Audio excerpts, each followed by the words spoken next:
Hi everyone, this is Mindy Eggen and welcome to my channel. In today's video, I'm going to be creating this spooky wishes card featuring products from Pretty Pink Posh. So some of the products that I picked out is this Layering Birch Trees stencil, which is a two-piece stencil. I have the Batty About You stamp set, I think is what it's called, and then also this Scripty Spooky Wishes die set. The first thing I'm going to do is stamp out my images from the Batty About You stamp set. This has a lot of great kind of Batty nighttime sky or Halloween sky type images on it. And I'm starting with these three bats. And my vision for this is I wanted them to be around my large sentiment. The sentiment would be kind of the focal point, and then the bats would be kind of drawing your attention in. So I'm stamping these in an alcohol-friendly ink. This is jet black ink from Lawn Fawn, and I stamped them onto Hammermill Cardstock.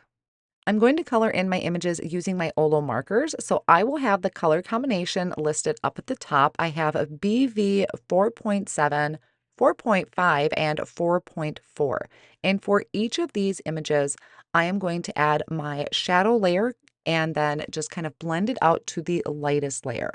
Now this bat in particular, I am having the shadow layer be, or the shadow area, be more towards the left-hand side of the bat. That's what I'm envisioning the darkest area to be, kind of more where the lightest or the light source would be coming from the center of my cardstock is how I was picturing this when I was starting out my card project. So I wanted the light area of the bat to be on the right-hand side for this one because that's the direction he's facing. I hope that wasn't too confusing. Now for this bat, so he is facing the other way. So I'm going to put my darkest color on the right-hand side of the bat because he's going to be facing towards the sentiment, which would be on his left-hand side. So I just go through, add that dark color, I blend out. I don't go over the areas very much because with the Olo markers, they do place down a lot of color at once, and I don't want any of that color to bleed. Hammermill is a great cardstock to use with any type of alcohol markers. With Olos, I tend to use either the Hammermill or the Express It. Sometimes the Nina cardstock.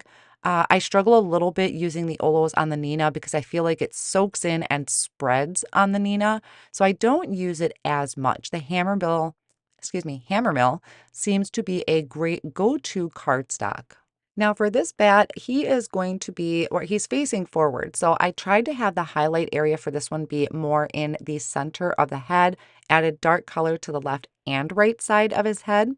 And for the wings, I just kind of added a dark line on one side of that separation or the veins in his bat wings. So really, however you feel it should be or how it should look, I try to just think about where my light source would be on my card project when I'm coloring in the images. Once I have these cute little guys colored in, I lined up the coordinating dies, held them in place with Post-it tape, and then ran them through my die cut machine. The dies are sold separately over at Pretty Pink Posh, but they are super handy to have so that I can pop these up on the front of my project if I want to. Next, I'm going to work on my background. So I am using this sticky mat that is in my stamp wheel. It's going to hold my cardstock down and also my stencil.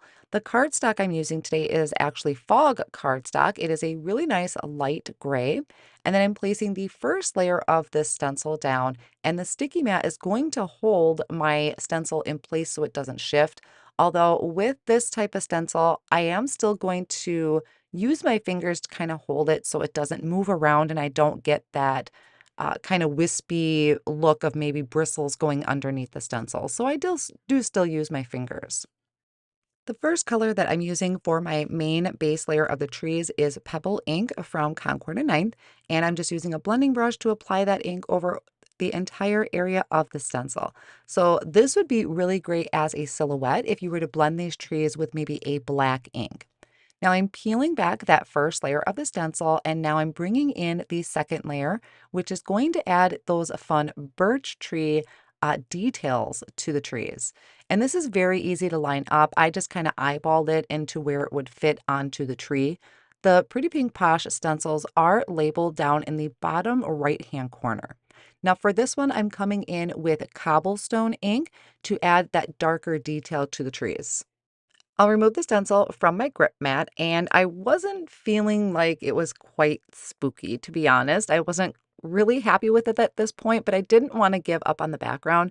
So I decided that I was going to bring in some splatters. And what's really funny about this is that once I start adding splatters to the background, I almost feel like it turned into a Christmas card. So I have some white paint that I mixed with a little bit of water, and I'm splattering it onto the background. So keep this stencil in mind when you start thinking about your Christmas cards, because you could add some fun Christmas birds to this, I think would be really cool. Now, the white splatter didn't quite give me Halloween vibes yet, so I brought in some black splatters, and that helped kind of draw it more to the Halloween side than the white splatters did. For the sentiment, I am die cutting Spooky Wishes out of a black sparkle cardstock, and I die cut it out 2 more times out of pitch black cardstock. And then I put liquid glue on the back and I layer these pieces together. That's going to help pop it up on the front of my card and give it a little bit of dimension. I'm playing with the arrangement of my bats because remember, I kind of colored them in the way that I wanted them to be on the front of the card. So once I figured out that placement, I am going to be adding them just with a tape runner since they're going to be kind of behind the sentiment, which I decided to do at an angle, just to kind of change things up a little bit, not have everything so straight on the front of my card. The sentiment, I'm just adding a little bit of liquid glue to the back. I will place that down and kind of hold that for a second or two. And I do end up putting like a heavy block on it and let it sit for a minute. And then I can finish working on the card just by trimming off any excess from the bats that may be overhanging, which I do think kind of helps. Uh, it helps the design of the card when you have things hanging off of the edge. All of the supplies that I used today in the video are going to be linked down below in the video description and over on my blog. This card is part of an Instagram hop, which I will also have linked down below in the video description. So be sure to head over and check that out. Thank you all so much for joining me today, and I will see you again real soon.